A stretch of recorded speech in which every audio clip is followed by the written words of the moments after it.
Hai guys, welcome back to my channel. Selamat datang kembali di channel YouTube saya. Kali ini nih saya mau kasih tahu ke kalian beberapa istilah-istilah asing yang banyak banget terdapat di dalam sebuah kemasan produk. Dan ini nih guys, sering banget ya, saya tuh penasaran dengan istilah-istilah tersebut gitu. Sampai saya coba cari nih di internet apa sih maksud dari FLOZ, kemudian non-CFC dan sebagainya gitu. Nah, kalian penasaran? Tonton video ini ya. Oke, istilah pertama yang mau aku kasih tahu kalian itu adalah mengenai label FSC ya guys. Jadi aku punya produk susu di sini. Susu ini susu UHT ya. Jadi beberapa produk yang sejenis produk ini tuh kebanyakan mereka sudah berlabel FSC gitu. Contohnya kayak teh botol sosro dan sebagainya. Itu udah memiliki label yang seperti ini nih. Kalau kalian mau lihat. Nah, sebenarnya apa sih guys label FSC ini? Kalian bertanya-tanya enggak? Jadi untuk singkatannya sendiri itu F-nya itu adalah forest, kemudian S-nya itu adalah stewardship, kemudian C-nya itu adalah council. Jadi FSC itu adalah sebuah organisasi internasional, tetapi mereka itu non-profit. Dan kalau misalkan sebuah produk itu sudah memiliki label FSC, berarti itu artinya bagus guys. Kenapa? Karena bahan baku yang digunakan untuk membuat kemasannya itu berasal dari kayu, yang mana kayunya itu berasal dari hutan yang sudah tersertifikasi oleh Forest Management gitu. Dan kalau misalkan kalian mau tahu lebih mendalam tentang FSC, kalian bisa lihat ya di internet lebih jauhnya. Karena menurut saya ini bagus banget ya, karena mereka itu lebih mengedepankan aspek selain lingkungan juga sosial gitu. Oke, next. Saya punya ini nih guys. Nah, di kemasan ini itu tertulis 20 PAP. Nah, kira-kira nih guys, artinya apa sih? Jadi kalau misalkan kita menemukan istilah yang seperti ini nih, yang ada simbol segitiga, terus di dalamnya ada angkanya, terus di bawahnya ada tulisannya PET, kemudian PAP. Nah, jadi maksudnya itu adalah bahan ini tuh terbuat dari kardus gitu.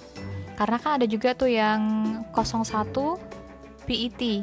Nah, itu berarti bahannya adalah plastik. Biasanya itu digunakan untuk botol plastik, kemudian kemasan-kemasan plastik gitu. Karena ada juga ya yang 21 PAP. Nah, itu biasanya bahannya itu merupakan campuran antara kardus dengan plastik.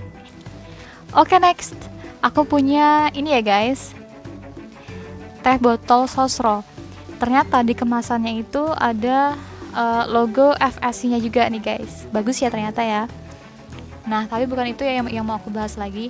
Jadi yang mau aku bahas selanjutnya itu adalah di sini itu tertulis 33,8 FL.OZ.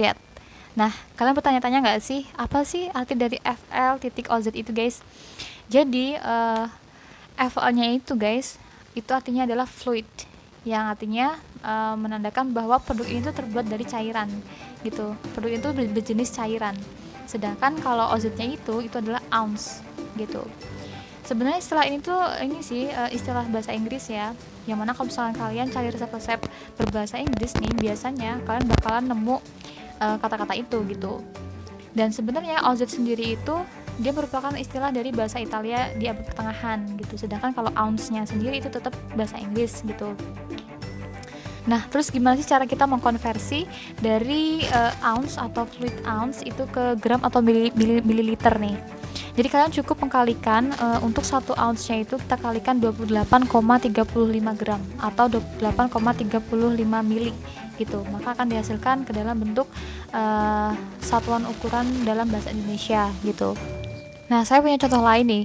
Jadi di bungkus Nutrijel ini guys bertuliskan 0,35 OZ atau 0,35 ounce. Nah, ini guys kalau misalnya kita kalikan dengan 28,35 gram, maka akan dihasilkan 10 gram gitu. Nah, di sini tertulis ya 10 gram atau 0,35 OZ gitu. Oke, yang terakhir aku punya ini nih guys, botol aerosol. Jadi di botol ini tuh ada label non-CFC. Kalian bisa lihat? Oke, kelihatan ya. Nah, sebenarnya apa sih guys CFC itu? Jadi CFC itu singkatan dari klorofluorokarbon. Dan CFC ini guys banyak banget ya terkandung di dalam alat-alat elektronik gitu. Contohnya seperti di kulkas, di AC, yang mana sebenarnya senyawa itu sangat berbahaya guys untuk lapisan ozon kita. Kenapa? Karena lapisan ozon kita itu bakalan menipis gitu. Karena senyawa itu sendiri itu susah banget terurainya gitu. Dan untuk kalian kalau mau tahu apakah kulkas kalian mengandung CFC atau enggak, itu kalian bisa lihat di bagian belakang kulkas. Itu bisa ada tulisan berlogo mengandung senyawa CFC atau non CFC gitu. Oke guys, kalau menurut kalian channel ini bermanfaat, jangan lupa klik subscribe, dan kalau misalkan informasi ini bermanfaat buat kalian, jangan lupa klik share. Oke?